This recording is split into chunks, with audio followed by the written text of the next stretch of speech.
3-4 तो देखिए बस, ज़्यादा नहीं। हेलो गाइस, हम आज बात करने वाले हैं स्ट्रेंथ ऑफ मटेरियल में, ठीक है। तो हमने और भी सारे टॉपिक कवर कर लिए थे, आज हम स्ट्रेंथ ऑफ मटेरियल के बारे में पढ़ेंगे। स्ट्रेंथ ऑफ मटेरियल होता क्या है?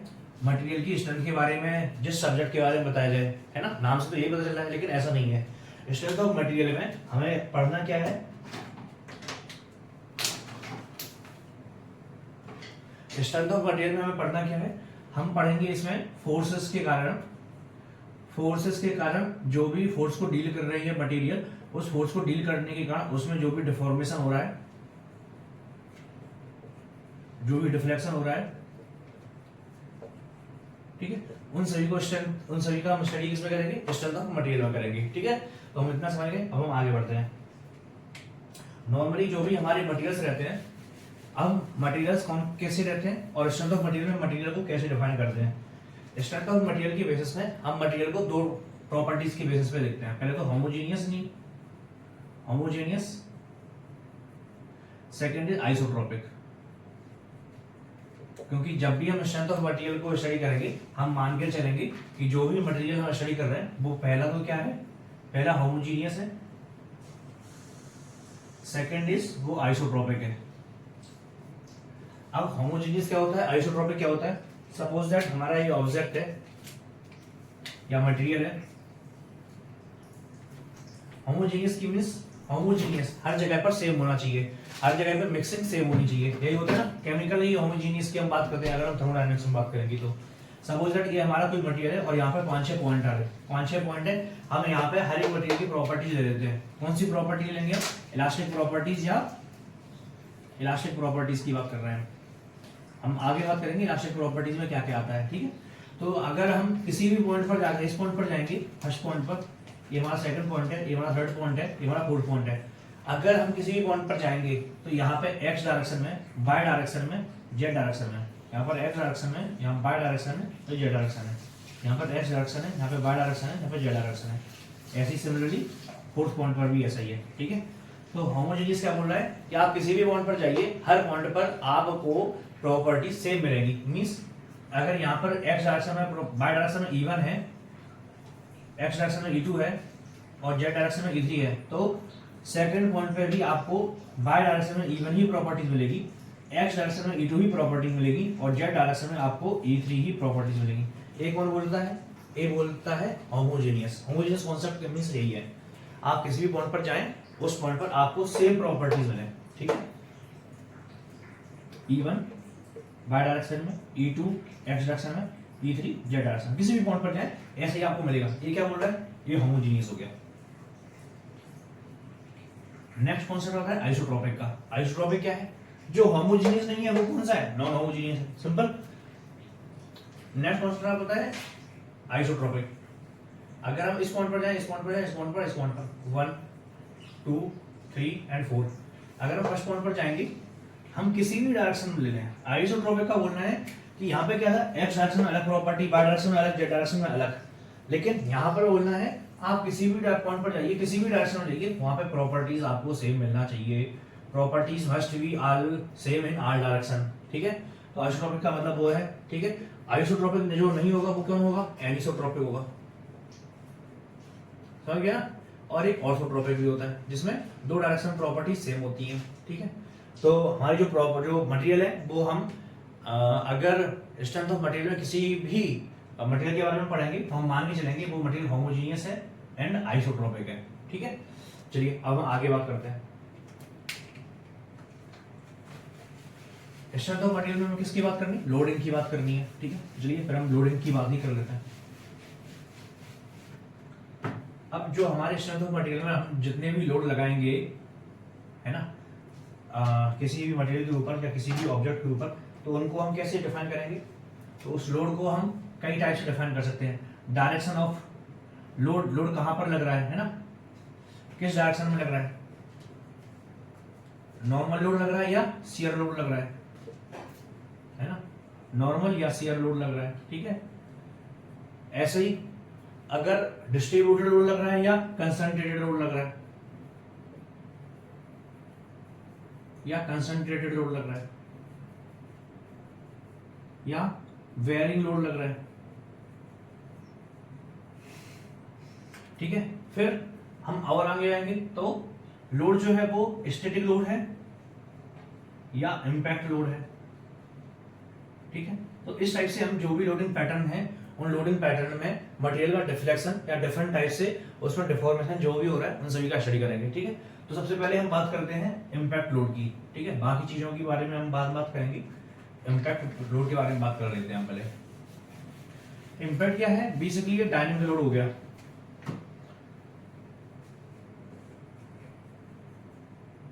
हम जो भी लोड अगर स्ट्रेंथ ऑफ मटेरियल समझेंगे उसको हम कैसे मान रहे हैं। सपोज दैट ये मटेरियल है, इसके ऊपर में कोई फोर्स या कोई वेट या कोई भी फोर्स पी लगाया हुआ है, तो ये फोर्स पी जो हमने लगाया हुआ है इसमें अगर ऐसा डायग्राम में मिला हुआ है, इसका मतलब ही क्या कह रहा है, इसका मतलब ही ये है कि हमने मटेरियल में ऐसा नहीं कि पी फोर्स ऐसे ही लगा दिया, मटेरियल था और पी फोर्स लगा दिया, ऐसा नहीं है। Like that. इसका मतलब ये है कि हमने पहले धीरे धीरे फोर्स लगाया, बढ़ाया, और जब हम पी तक ला गए तब फिर हम बोल रहे हैं कि हमने इसमें पी फोर्स लगाया है। This is the concept of the force in strength of material, ठीक है। अब ये तो हो गया हमारा स्टैटिक लोड, इसको हम क्या बोल रहे हैं? Static load. अब फिर बात आती है इम्पैक्ट लोड की। इम्पैक्ट लोड में क्या हो रहा है? हम फोर्स जो है ना वो ऐसे नहीं लगाएंगे, फोर्स जो लगाएंगे ये टाइम है, टाइम के साथ में फोर्स जो है ना वो हमने सडनली लगा दिया। यहां पर आए 0 टाइम था और सडनली आ गया टाइम, बस हो गया। नो वेट, यहाँ पे बिल्कुल भी गैप नहीं है, मतलब एक टाइप से आइडियली ऐसा होता नहीं है, लेकिन मान के चलते हैं कि एकदम तुरंत जाकर के वेट लग गया वो पी हो गया। यहाँ पे क्या है? स्लोली धीरे धीरे धीरे धीरे धीरे धीरे वी आर रेजिंग वेट, तो इम्पैक्ट में वो टाइम नहीं दिया है। तो क्या होगा अगर हम इस कंडीशन में स्ट्रेस निकालेंगे इस मटेरियल के अंदर, तो क्या हो जाएगा? स्ट्रेस बराबर क्या होता है? Load upon area. ये हमारा फर्स्ट केस है, और इम्पैक्ट केस में मान ले रहे हैं ये हमारा सेकंड है जिसमें हमने इम्पैक्ट लोड पी लगाया हुआ है, सेम, ठीक है। तो स्ट्रेंथ ऑफ मटेरियल में इनका बोलना है कि जो भी हमने एक है नॉर्मल कंडीशन में जो हमारा स्ट्रेस लगा हो गया है load by area means P by area, ठीक है। इम्पैक्ट के केस में क्या होगा? इम्पैक्ट स्ट्रेस की अगर हम बात करेंगे तो क्या हो जाएगा? Load by area P by, ये तो रहेगा, इनटू में एक फैक्टर होना चाहिए जो कंपनसेट करेगा, क्योंकि हमने सडन लोडिंग की हुई है ना, जिसके कारण झटका आया सिस्टम के अंदर या मटेरियल के अंदर सडनली। अगर आप किसी के ऊपर भी सडनली अगर मैं ऐसे डालूंगा, ऐसे फोर्स लगाऊंगा तो अलग रहेगा। जैसे मान लिया हमें कील ठोकनी है, ठीक है, और मैं इसके ऊपर सडनली ऐसे लगाऊं तो अलग रहेगा, और उसके ऊपर ऐसे लगाऊं तो अलग रहेगा, है ना। तो सडन इम्पैक्ट का अलग असर रहता है, इम्पैक्ट के कारण लोड ज्यादा पड़ता है, तो इसलिए हमें एक फैक्टर ऐड करना पड़ेगा, इसको हम इम्पैक्ट फैक्टर बोलते हैं। जब हम इम्पैक्ट फैक्टर को कैलकुलेट करते हैं, इसका एक डेरिवेशन है जो हम अभी नहीं बताएंगे, अगर आप चाहेंगे तो हम उसको बाद में एक डेरिवेशन भी बता देंगे। इम्पैक्ट फैक्टर बराबर क्या होता है? 1 प्लस के अंडर रूट 1 प्लस के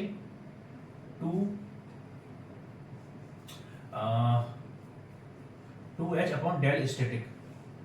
अब मैं इसके बारे में थोड़ा बताता हूँ, ठीक है, ये एक्चुअली है क्या।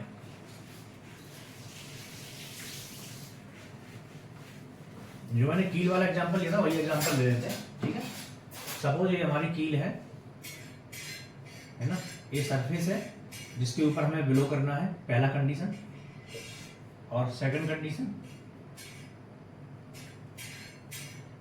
ये हमारा मटेरियल है, ये हमारा सरफेस है, और इसी के ऊपर हमें इम्पैक्ट लोड करना है, ठीक है। तो हमने जो है ना वो यहाँ से इसके ऊपर ये हथौड़ा यहाँ से मारा, इसकी हाइट जो है वो h है, ठीक है।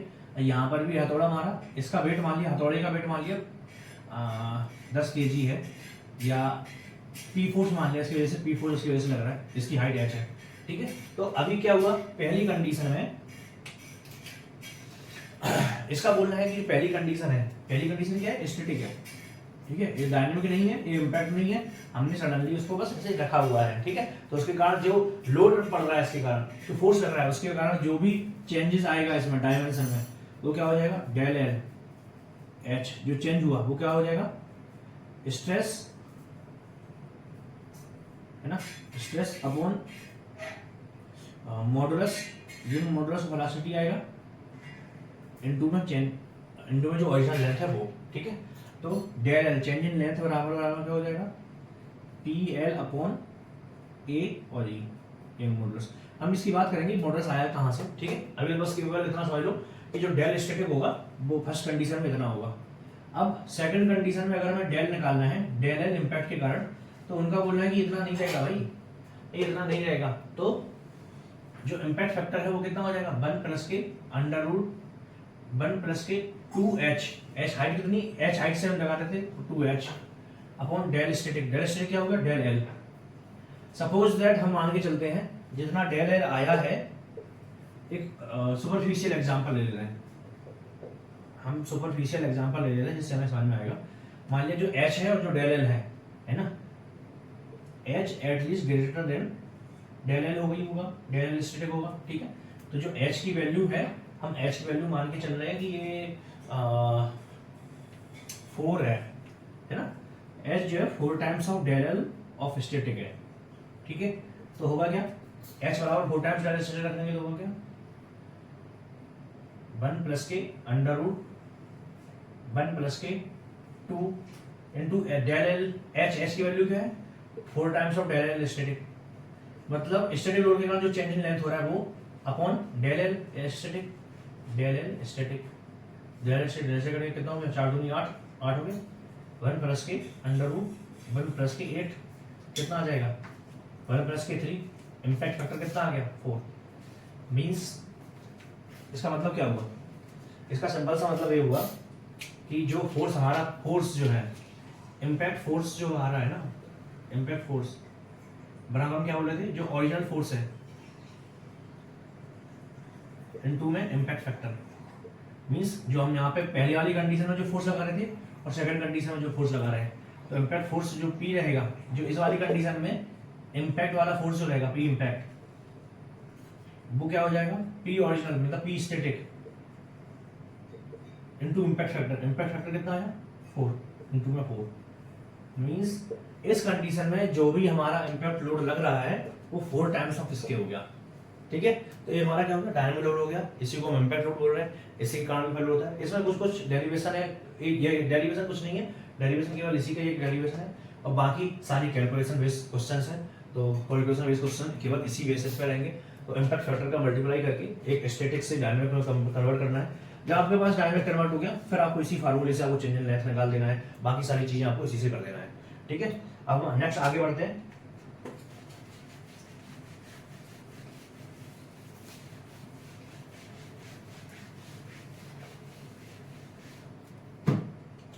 अब हम बात करते हैं स्ट्रेस और स्ट्रेन की, ठीक है। स्ट्रेस एंड स्ट्रेन, हमें इन दोनों को वर्क करना है, ठीक है। अब स्ट्रेस है क्या, अगर किसी मटेरियल के ऊपर हम लोड लगा रहे हैं, तो लोड लगाने से होगा क्या, उसके अंदर, मटेरियल के अंदर क्या जा रहा है, सपोज दैट ये हमारी रॉड है, इस रॉड को हम खींच रहे हैं लेकिन रॉड नहीं खींच रही है, मींस इसके अंदर एक अपोजिंग फोर्स काम कर रहा है जो उसको खींचने से मना कर रहा है। मींस स्ट्रेस क्या है, internal resisting force, internal resisting force, internal resisting force जब क्रिएट हो रहा है, उस इंटरनल रेजिस्टिंग फोर्स के कारण जो भी हमारा क्रिएट हो रहा है वो क्या हो रहा है, स्ट्रेस क्रिएट हो रहा है ना। स्ट्रेन जो है, स्ट्रेन क्या है, जब हम फोर्स लगा रहे हैं, फोर्स के कारण उसमें चेंज इन डायमेंशन हो रहा है, उस चेंज इन डायमेंशन को स्ट्रेन बोल रहे हैं, ठीक है। तो स्ट्रेन का फार्मूला क्या होता है, strain is equal to del L upon L, ठीक है। अभी हम केवल समझ लेते हैं del L into L means change in dimension, change in dimension upon original dimension, ठीक है। अभी मैंने क्या बोला है, इसको समझ लेते हैं। क्यों समझ लेते हैं, केवल इतना ही समझ लेते हैं, change in dimension upon dimension. क्यों, क्योंकि स्ट्रेन भी दो टाइप के होते हैं, स्ट्रेन दो टाइप के होते हैं हमारे, पहला नॉर्मल स्ट्रेन और दूसरा लेटरल स्ट्रेन, ठीक है, या लॉन्गिट्यूडिनल स्ट्रेन और दूसरा लेटरल स्ट्रेन। अभी इन दोनों में रिलेशन क्या होता है ना। सपोज इसको समझ, हम ऐसे समझ सकते हैं, हमारी ये रॉड है, इसको मैंने खींचा, ये लंबी हो गई है ना, लेंथ इसकी पहले मान लिया 10 मीटर थी, अभी 100 मीटर हो गई, तो इसका डाया चेंज होगा ना, लेंथ बढ़ रही है तो डाया कम होगा, और अगर हम डाया कम करेंगे तो लेंथ बढ़ेगी। सिमिलर, अगर डाया बढ़ाएंगे तो लेंथ कम हो जाएगी, मीन्स नेगेटिव चल रहा है ना। मीन्स हो क्या रहा है, नॉर्मल स्ट्रेन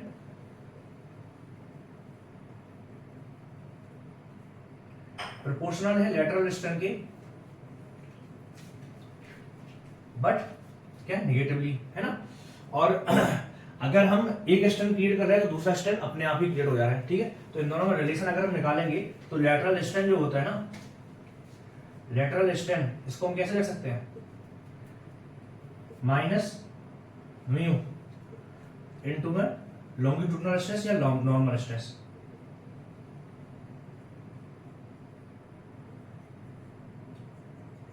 ठीक है, ये तो हमारा स्ट्रेन वाला बात हो गया। चलिए हम स्ट्रेस की बात करते हैं। स्ट्रेस क्या होता है, इंटरनल रेस्टिंग फोर्स क्रिएट हो तब हमारा स्ट्रेस क्रिएट होता है। ठीक है, और दूसरा अगर स्ट्रेन को हम रिस्ट्रिक्ट कर दें, स्ट्रेन को रिस्ट्रिक्ट कर दें तब क्या होगा, एक इंटरनल रेस्टिंग फोर्स क्रिएट होगा और इस इंटरनल रेस्टिंग फोर्स के कारण पर यूनिट एरिया पर जो भी क्रिएट होगा वो क्या होगा, हमारा स्ट्रेस डेवलप होगा। जो भी फोर्स होगा वही स्ट्रेस है। ठीक है, इसको मेजर कर सकते हैं। सपोज दो बंदे हैं, एक ये लड़का है एक ये लड़का है, ये दोनों ऑफिस में काम कर रहे हैं, इनको बहुत सारा काम दे दिया गया, ये फाइनल काम करना है, इसको भी बहुत सारा काम दे दिया गया। ठीक है, अब दोनों इंडिपेंडेंटली काम कर रहे हैं। ठीक है, दोनों कोई दिक्कत नहीं है, दोनों बढ़िया से काम कर रहे हैं, दोनों के पास 4 घंटे इसको भी है 4 घंटे इसके पास भी है। ठीक है, लेकिन अभी इसको बोल दिया, एक को बोल दिया कि नहीं तुम यहाँ से टेबल से उठोगे नहीं, तुम टेबल से उठोगे नहीं, तुम कुछ नहीं करोगे, तुम बस केवल यहीं पे बस केवल टेबल पर देखते रहोगे, गर्दन भी इधर उधर नहीं करोगे, कुछ नहीं करोगे, तुम्हें कैसी भी मूवमेंट नहीं करना, केवल बस बैठ करके बस ऐसे ऐसे टाइप करना है। तो क्या होगा, स्ट्रिक्ट हो गया, स्ट्रिक्ट हो गया मींस इसको रिस्ट्रिक्ट कर दिया कि भैया तुम मूवमेंट नहीं करना है, तुम्हें कुछ नहीं करना है, तुम्हें नहीं करने देंगे तुम्हें। और इसको भाई तुम फ्री हो, तुम बढ़िया उठ करके जाओ, बढ़िया आराम से बढ़िया हवा लो, उसके बाद फिर आ जाओ, फिर आकर के काम करो। तो इसके अंदर स्ट्रेस किसके अंदर डेवलप होगा, जिसको रिस्ट्रिक्ट किया जा रहा है, जिसको दबाया जा रहा है, जिसको प्रेशराइज किया जा रहा है, उसी के अंदर स्ट्रेस डेवलप होगा। तो इसके अंदर क्या होगा, इसके अंदर स्ट्रेस डेवलप होगा, लेकिन इसके अंदर स्ट्रेस डेवलप होगा क्या, नहीं होगा। मींस अगर हम स्ट्रेन जो है उसको अगर हम रिलीज होने दें, स्ट्रेन को रिस्ट्रिक्ट ना करें तो क्या होगा, स्ट्रेस डेवलप नहीं होगा। लेकिन अगर स्ट्रेन को हम रिस्ट्रिक्ट करेंगे तो उसके कारण स्ट्रेस डेवलप होगा। एक ही हाइपोथेटिकल एग्जांपल है कि रियल मतलब जस्ट कोरिलेट कर रहा है, इसलिए इसको बता दिया हूं। ठीक है, तो अभी मैंने किसकी बात की है, इंटरनल रेस्टिंग फोर्स की बात की है, स्ट्रेस की बात की है, स्ट्रेन की बात हम कर चुके हैं। अब हम स्ट्रेस भी देख लेते हैं। जो हमारी स्ट्रेस है, स्ट्रेन की तरह ये भी दो टाइप, कई टाइप के हो सकते हैं, है ना, नॉर्मल स्ट्रेस और शियर स्ट्रेस, है ना, normal stress and shear stress. अब नॉर्मल स्ट्रेस और शियर स्ट्रेस कैसे समझेंगे, सपोज ये हमारी बॉडी है, इसके ऊपर अगर नॉर्मल डायरेक्शन में अगर कोई भी स्ट्रेस क्रिएट हो रहा है इस डायरेक्शन परपेंडिकुलर में पैरेलल सरफेस के, तो कौन सा होगा, वो नॉर्मल स्ट्रेस होगा। और अगर सरफेस के पैरेलल में होगा तो कौन सा होगा, that will be a shear stress. ठीक है, तो स्ट्रेस भी हमारे दो टाइप के हो गए, इंटरनल रेस्टिंग फोर्स हो गया, स्ट्रेन को डिस्ट्रिक्ट करेंगे तब हमारा स्ट्रेस क्रिएट होगा। ठीक है, अभी बात आती है इलास्टिक प्रॉपर्टीज की। नेक्स्ट क्या आता है, इलास्टिक प्रॉपर्टीज का। अब इलास्टिक प्रॉपर्टीज आ कहां से है,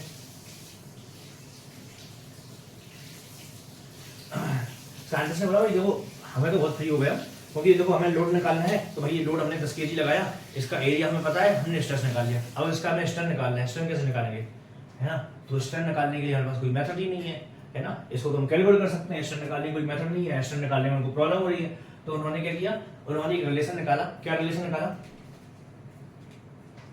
स्ट्रेस प्रोपोर्शनल टू स्ट्रेन। हम जितना ज्यादा स्ट्रेस क्रिएट करेंगे उतना ज्यादा स्ट्रेन होगा। ठीक है, तो सिग्मा, स्ट्रेस को सिग्मा से नोट करते हैं और स्ट्रेन को एप्सिलॉन से। अच्छा मैं एक चीज बताना भूल गया था, स्ट्रेन जो है वो नॉर्मल और शियर स्ट्रेन है ना,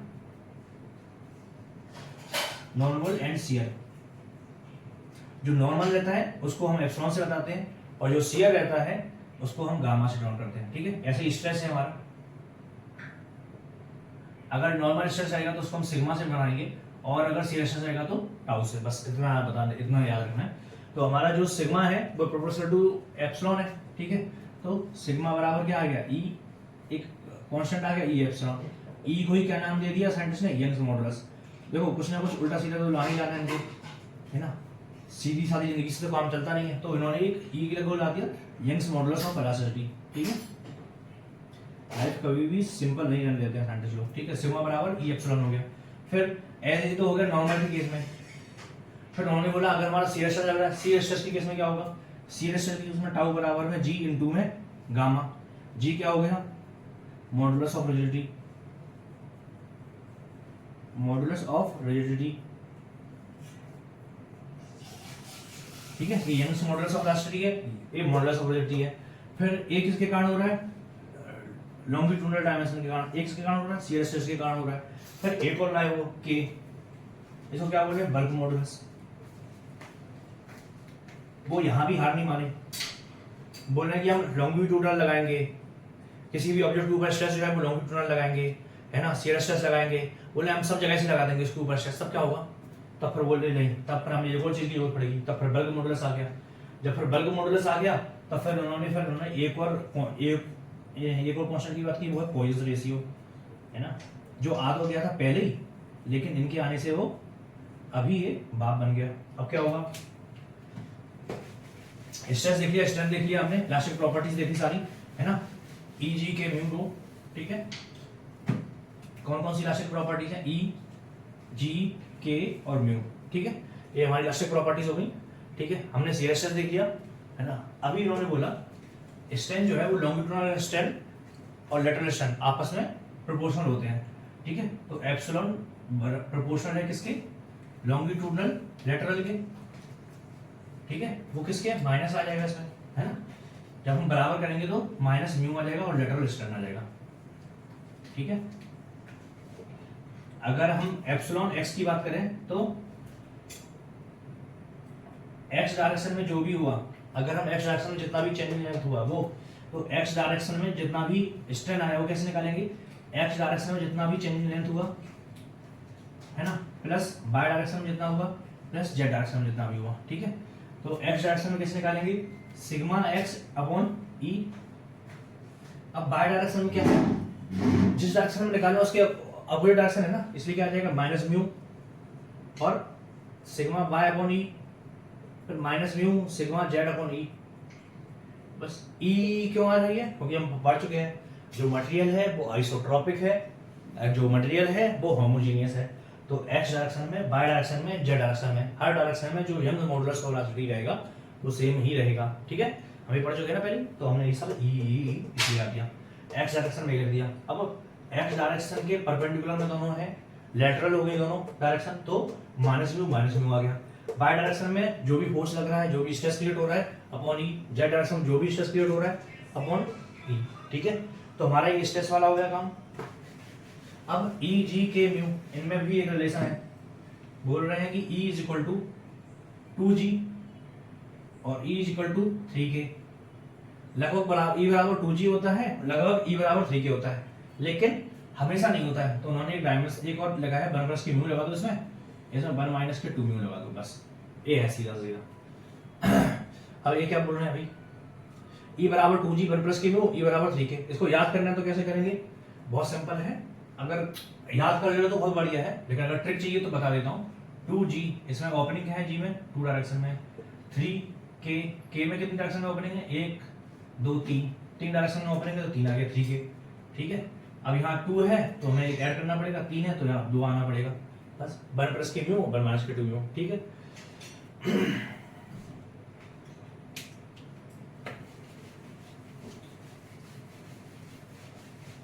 अब हम एक लास्ट टॉपिक और देख लेते हैं, फिर हम इसको टॉपिक को खत्म करते हैं, ठीक है।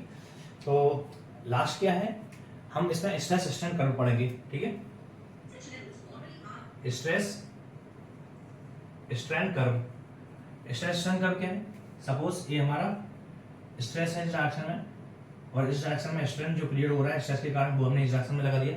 तो हमारे मटेरियल 2 टाइप के हैं, पहला मटेरियल डक्टाइल है और दूसरा मटेरियल हमारा ब्रिटल है, ठीक है। तो डक्टाइल मटेरियल तो पता ही है, डक्टाइल मटेरियल क्या है, लोहा हो गया, कॉपर हो गया, ये सभी क्या है, एल्यूमिनियम हो गया, ये सभी क्या है, जब आप इनको खींचोगे तो खींच जाएंगे। लेकिन जो ब्रिटल मटेरियल जैसे ग्लास हो गया, ग्लास को आप खींचोगे तो होगा नहीं होगा, उसके ऊपर हथौड़ा मारोगे क्या हो जाएगा, वो टूट जाएगा, है ना। ऐसे ही कास्ट आयरन होता है ना। ऐसे बहुत सारे मटेरियल होते हैं जो ब्रिटल होते हैं, और ऐसे बहुत सारे मटेरियल होते हैं जो डक्टाइल होते हैं। तो जो डक्टाइल मटेरियल होते हैं उनके लिए बात करते हैं स्ट्रेस स्ट्रेन की, मींस जैसे जैसे हम उसको इलॉन्गेट करेंगे तो वो लंबा होगा होगा होगा होगा होगा, एक टाइम के बाद वो भी हाथ छोड़ देगा, भाई अब बस हो गया मुझसे, वो भी छोड़ देगा। तो सेम ऐसे ही होता है, ऐसी लाइफ में भी होता है। तो हमने जैसे ही उसके ऊपर लोड लगाया लगाया, वो उसमें स्ट्रेन क्रिएट हुआ, स्ट्रेस डेवलप हुआ, फिर जाकर के एक पॉइंट पे जाकर के ये मैक्सिमम स्ट्रेस लेकर के फिर उसने गिव अप कर दिया कि भाई अब नहीं हो रहा हम पे। लेकिन फिर से उसने अपने अंदर ताकत इकट्ठा की और फिर जाकर के फिर उसने फिर और ताकत लगाई और लगाई, फिर यहाँ पे जाकर के फिर मैक्सिमम आ गया, फिर इसके बाद उसने उम्मीद छोड़ दी, अब नहीं हो रहा हम पे, बस ये स्ट्रेस स्ट्रेन कर्व हो गया किसके लिए, डक्टाइल मटेरियल के लिए, ठीक है। तो हम इस पर पॉइंट समझ लेते हैं जो जरूरी पॉइंट है हमारे लिए, ये मैंने ऐसे ड्रॉ कर दिया लेकिन ये स्ट्रेट लाइन है, ठीक है। अब इसमें कौन कौन से पॉइंट है, एक लिमिट तक एकदम स्ट्रेट लाइन रहेगा, उसको लिमिट ऑफ प्रोपोर्शनलिटी बोलते हैं। जहां से ये स्ट्रेट लाइन थोड़ा डाइवर्ट होना स्टार्ट कर देता है, फिर जहां तक इलास्टिक प्रॉपर्टीज उसकी रहती है, मींस अगर उसको हम फोर्स लगाएंगे फिर से वो शेप रिगेन कर लेगा, एज इट इज हो जाएगा, उसको हम इलास्टिक पॉइंट बोलते हैं। फिर जो मैक्सिमम पॉइंट रहता है जहां तक लोड ले पा रहा है ना, क्योंकि जो भी हमारा मेटल है उसके अंदर क्रिस्टलाइन स्ट्रक्चर है, उस क्रिस्टलाइन स्ट्रक्चर के अंदर जब हम फोर्स लगाएंगे तो क्रिस्टल आपस में इनलार्ज होंगे, लेकिन एक लिमिट तक इनलार्ज होंगे, एक लिमिट तक फोर्स लगेगा उनके कारण, क्रिस्टल के कारण, लेकिन फिर क्या होगा, वो क्रिस्टल आपस में डिफॉर्म हो जाएंगे। फिर डिफॉर्म जब हो जाएंगे तो फिर वो लोड छोड़ देंगे, लोड छोड़ देंगे तो फिर क्या होगा, फिर से क्रिस्टल में री अरेंजमेंट होता है, उनके वॉइड फिल होते हैं, और उनके वॉइड फिल होने के बाद एक नया क्रिस्टलाइन स्ट्रक्चर बनता है या एक नया स्ट्रक्चर बनता है, फिर से वो रीगेन कर लेते हैं, तो उनके क्या होगा, स्ट्रेन हार्डनिंग हो जाती है। यहाँ पे स्ट्रेन हार्डनिंग बोलते हैं इसको। जब स्ट्रेन हार्डनिंग हो जाती है फिर उनके अंदर हिम्मत आती है और हिम्मत बढ़ जाती है, फिर जो इतनी लिमिट थी उससे भी ज्यादा लिमिट तक वो लोड को सह लेते हैं, उतनी स्ट्रेस को सह लेते हैं। फिर जब उस स्ट्रेस को पार कर लेते हैं उसके बाद फिर उनके पास कोई हिम्मत नहीं बचती है, फिर वो अपनी गिव अप कर देते हैं, बस यहाँ पे जाकर गिव अप कर देते हैं। यही एक नॉर्मल इंसान की भी कहानी होती है ना। एक लिमिट तक तो वो स्ट्रेस है, झेलता है, यहाँ तक तो झेल लेगा, फिर से वो जिस पोजीशन में था रात को सोके सेम आ जाएगा, ठीक है। फिर एक इलास्टिक पॉइंट रहता है जहाँ तक ठीक है, उसके ऊपर भी फिर वो लोड को सह लेगा, स्ट्रेस को सह लेगा, लेकिन फिर से वो सुबह उठ करके फिर से तरोताजा हो जाएगा। लेकिन जब इस पॉइंट से ज्यादा जाएगा तब क्या होगा, फिर वो अपने शेप को गेन नहीं करेगा, फिर से वही ओरिजिनल माइंड सेट में नहीं आएगा, फिर क्या कुछ ना कुछ उसके पास में स्ट्रेस रह ही जाएगा, है ना। फिर उसके बाद वो गिव अप कर देगा शॉर्ट टाइम के लिए कि हाँ अब नहीं हो रहा हम पे, लेकिन फिर से उसके अंदर हिम्मत आएगी, अगर स्ट्रेस और लगाएंगे तो वो फिर से हिम्मत करेगा, नहीं हम कुछ करेंगे करके फिर से वो हिम्मत करेगा, और इस बार पहले से भी ज्यादा मेहनत करेगा, पहले से भी ज्यादा हिम्मत दिखाएगा, और वो पहले से भी ज्यादा लोड लेगा, पहले से ज्यादा स्ट्रेस ले लेगा। फिर उसके बाद अब भी अगर उसके ऊपर स्ट्रेस लगाएंगे तब फिर वो गिव अप कर देगा और खत्म हो जाएगा, ठीक है। दैट्स द नॉर्मल पीपल, ठीक है। ये क्या हो गया, डक्टाइल मटेरियल। कुछ ब्रिटल मटेरियल होते हैं, ब्रिटल मटेरियल क्या होते हैं, इनके ऊपर लोड लगाया, लगा तो यहाँ पे छोड़ दिया और यहाँ पे जाके फ्रैक्चर हो गया। ये पॉइंट कौन सा है, फ्रैक्चर पॉइंट है या ब्रेकिंग पॉइंट है। कुछ ये कौन सा है, ये ब्रेकिंग पॉइंट है। ये कौन सा है, अल्टीमेट पॉइंट है, ठीक है। ऐसे हमारे इलास्टिक पॉइंट है, प्रोपोर्शनल लिमिट है, ये यहाँ पर 2 पॉइंट है, ठीक है। ये जो है ये अपर यील्ड पॉइंट है,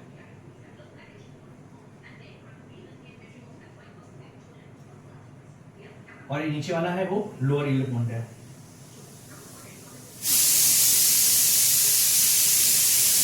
ठीक है।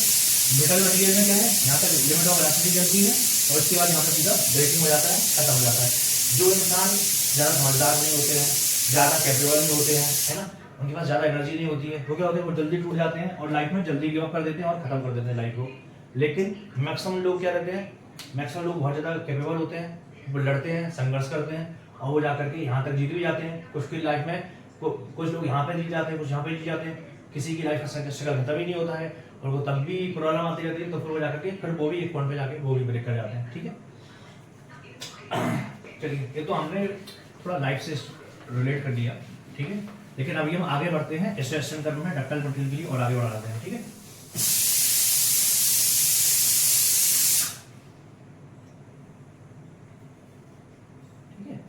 ये हाथी जैसा लग रहा है ना।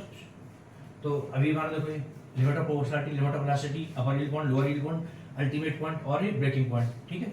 अभी हमारे 2 पॉइंट आते हैं, अभी 2 पॉइंट और बचे हुए हैं, ठीक है। यहाँ पर रुक नहीं रहे लोग, यहाँ पे भी कुछ ना कुछ बनाते जा रहे हैं, ठीक है। लेकिन हम केवल उतना ही पढ़ेंगे जितना हमारे लिए जरूरी है। एक रेजिलेंस आ जाता है, फिर एक प्रूफ रेजिलेंस आ जाता है,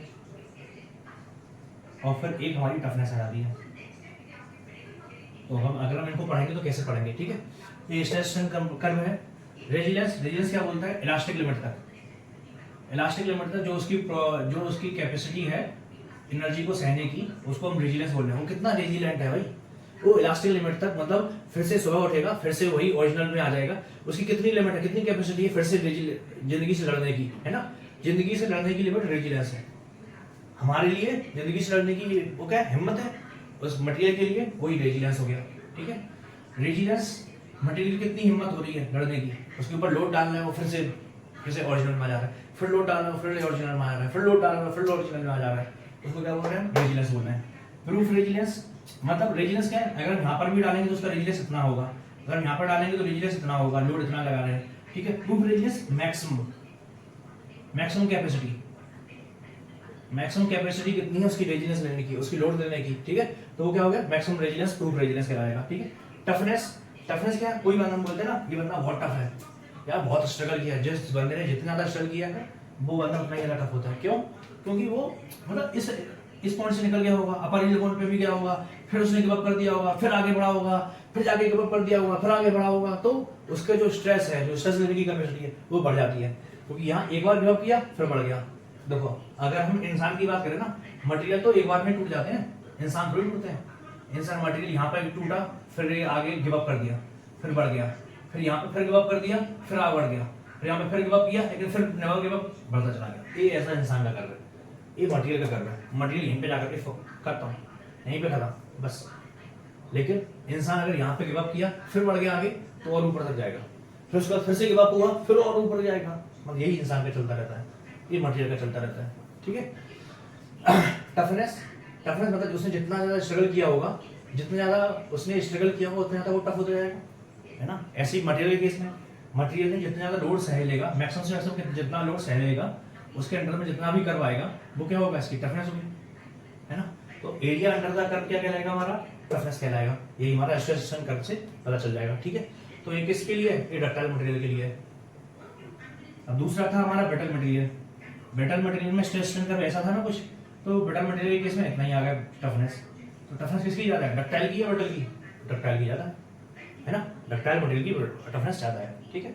अब हम नेक्स्ट हमारे टॉपिक और कुछ रह गए, ये तो हमने केवल समझा है ना, स्ट्रेंथ ऑफ मटेरियल के बेसिक कॉन्सेप्ट को। अब हम जब हम आगे पढ़ेंगे तो हम लोड के बारे में पढ़ेंगे, डायग्राम्स के बारे में पढ़ेंगे, है ना। उस लोड पे कैसे कैसे डिफ्लेक्शन, डिफॉर्मेशन और चेंज इन लेंथ हो रहा है, वो सब हम पढ़ेंगे, ठीक है। तो होप अब आपको नेक्स्ट वीडियो में हम आपको